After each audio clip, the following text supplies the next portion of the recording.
Hi, I'm Carrie and welcome to my homestead in the Scottish Highlands. This is my autumn harvest. September is such a lovely time in the Highlands because everything is just growing so well in nature and we go out and forage every year. This is my elderberry picking. I use elderberries for making syrup. They're so delicious. I also make juice, a diluting juice, and I freeze some berries for later on in the winter. The berries are apparently very good for illnesses, and you see so many expensive elderberry syrups advertised, so I just make my own. It's cheaper.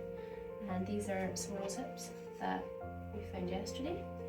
I make rose hip syrup every winter as well because it's high in vitamin C, higher than oranges. I also make rose hip syrup, rose hip serum for my skin in the slow cooker. Because rose hips have apparently a natural form of retinol, so I don't know, I just read that. Anyway, so I do that every year for my skin, and I am 35, so my skin is getting drier, so I do use that every year. And these are my brambles, blackberries that we pick, and I am going to make them into jam, and also the syrup. I'm going to make the elderberry and blackberry syrup. It's just delicious. It's so good together.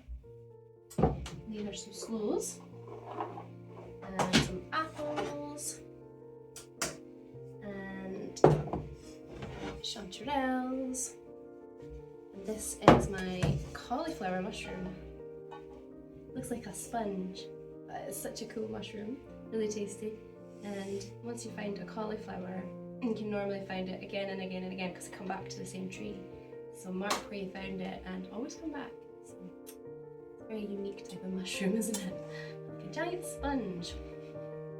They get really big sometimes on the tree. Anyway, so these are my harvest, and now I'm going to make them into all sorts of goodness. I'm going to put the rose hips in the dehydrator, some of them in the dehydrator.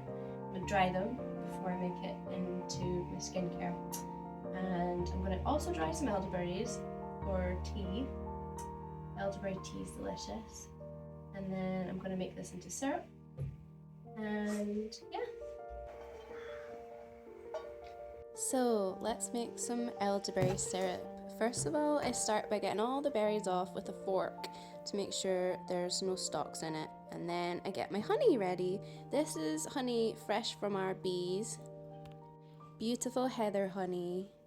So I get it off of here, and then I use a muslin cloth to get all the beeswax out. There are fancier ways of doing this, but I'm in a rush, so I am just doing it this way today. It works just fine.